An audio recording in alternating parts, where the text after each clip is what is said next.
reopened and dropped a sexual assault investigation. The US filed 18 new charges against Assange, many relating to the publication of diplomatic cables to WikiLeaks a decade ago.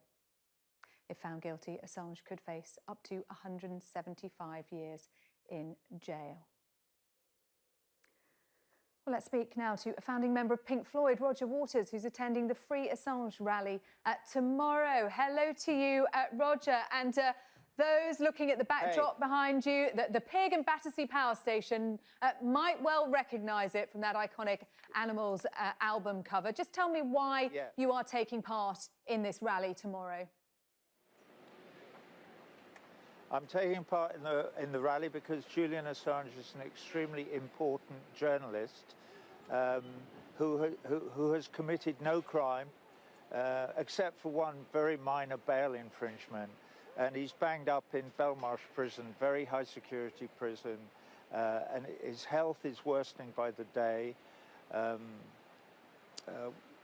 so we're going to march from Australia House to Parliament Square, where we will have a rally and where we will make some speeches in the hope that he will be released from Belmarsh in the short term, certainly before these ridiculous extradition proceedings are allowed to take place, which are completely illegal and also against the terms of the extradition treaty that the UK has with the United States, where no extradition case should be brought if there's even a hint of a political motive behind it, which there clearly is in this case. You say that it's a minor bail infringement here, but he's wanted in the US, not for what it was that he revealed, not for being a journalist, although the US says he's not a journalist, but he's wanted for hacking. Whether or not you agree that it's in the public interest, what WikiLeaks did, it's about the method of getting that information that was illegal. Why shouldn't we see him as a man whose organisation put lives at risk by putting sensitive information into the public domain, and therefore he needs to face that? Julian Assange was not guilty of hacking anybody or anything. He was given information. Isn't that for a court to decide, not you, particular case,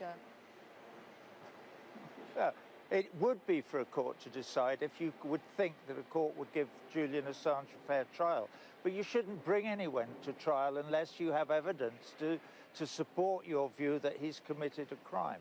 We know why Julian Assange is being brought to court, or why they're trying to bring him to court in the United States of America, because they want to punish him as a warning to other journalists who might do their public duty to serve us, the public, with the information that we need to make informed choices about our governments. That's your opinion. It is an opinion shared by others, but not by many who see that this is a man who has run away from justice for a decade. He is someone who works to expose the truth, and yet has he not stood in the way of it by hiding away in the Ecuadorian embassy for 7 years? It's very interesting to hear you spouting the same propaganda that we've had to listen to on the mainstream media for the last 6 or 7 years, since he's been living in the Ecuadorian embassy. It's very interesting in your introduction that I was listening to earlier that you make it sound as if he somehow got away with rape in Stockholm. That's what you just did on this TV program. I assume it's a TV What exactly have I said about him getting away with rape? Excuse me. I've suggested you said that the Swedish authorities, excuse me, you asked me a question, here's the answer. You said that the Swedish authorities dropped the case because of time restrictions. Absolute nonsense. They dropped the case because there was no case. They dropped the case because they say that the amount of time that had elapsed would make the evidence too weak. If you believe that story, you believe in fairies at the bottom of the garden. You should do some research. Read all the documents. I have done my research. I've been to the Ecuadorian embassy and met Julian Assange, Roger Waters. I've been inside the Ecuadorian embassy and spoken to him myself. Well, good for you. I haven't. But and that's why I'm asking. My job is to put both sides. You're putting your side, Roger. My job is to put the other side, and that is why I'm asking you. You have a platform here to tell us why you support him, and I'm asking you the questions. Okay. Well, that is why we're having the conversation, is because you are representing the party line. You are representing the line that has been propagated by the propaganda machine of the powers that be. I am representing the thoughts of ordinary people who believe in the law, freedom, and the freedom of the press and free speech, and look upon Julian Assange as something of a hero because he has exposed the wrongdoings of the most powerful government in the world, i.e. the United States government, in the collateral murder of those poor people in Baghdad, gunned down by those young men who'd been taken there and taught to do that by their government. Do you not? So for me, he's a hero. He may not be for you, and he may not be for the... I'm not expressing any opinion. I'm just asking the questions, Roger. I just wonder, do you not believe in due process and the judicial process in this country? Because he does have the opportunity to fight that extradition in a court of law. He had the opportunity to prove his innocence in Sweden. This is so funny to hear you talking by this. The very reason that I'm standing here today in front of Battersea Power Station with my little pig here is exactly because I believe in the law. Because I remember Runnymede in 1215, just up the river here. It's because I care about due process. It's because I believe that individuals have rights that should not be steamrolled by malign governments who want to hide their actions and not be open and honest about them. Where malign are all the governments official meaning inquiries, for instance, about, well, the United States government, and in this instance, the UK government, who is going absolutely against the law by even considering extraditing Julian Assange to the United States. It contravenes Article 4 of the extradition agreement between the two countries.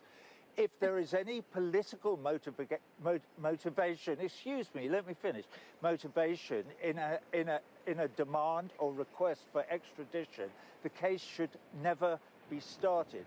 Check the documents. That is the law of this land, and it's the law between the two countries. And isn't that then the role of the courts to decide? No, it should never get anywhere near the court. The Home Secretary and the Prime Minister should have absolutely quashed this extradition request the second it arrived. Isn't that Boris then political, Johnson, rather than letting the judicial system deal with it? That's the whole point. You can't have the judicial system dealing with this extradition if there is a political motivation. That it's written into the law of the extradition treaty between the United States of America and the UK. And both those governments are ignoring the law. They're circumventing the law. They're saying, we don't care about the law. We're going to go ahead and we're going to try and extradite Julian Assange to the United States so we can either lock him up, forever. As a warning, possibly, to other journalists who might want to come along and do their duty by telling the public what's really going on in the world. Even though it may be inconvenient to some government. Let me just ask you about the last 7, 8 years. It has been a very long process. We know that period within the Ecuadorian embassy took its toll on Julian Assange. It took its toll on the Ecuadorians. It cost huge amounts of money in policing. Was it all worth it? Because he said he was there because he was afraid that if he went to Sweden, he would be extradited to the United States. After all of that time, he is now facing what? Extradition to the United States. Was it worth it? Yeah, it shows he was right. The man was clearly right in his fears, which at the time was somewhat poo-pooed, with people saying, no, they wouldn't extradite him to the United States. Nonsense, he's just being paranoid. He wasn't being paranoid. He was being actually quite far-sighted. And the proof of the pudding is in the eating. And that is why I am marching from Australia House to Parliament Square tomorrow with many comrades in arms in order to protest this gross violation of English law. I'm an Englishman and I'm proud of the law that we developed since 1215 up until the present day.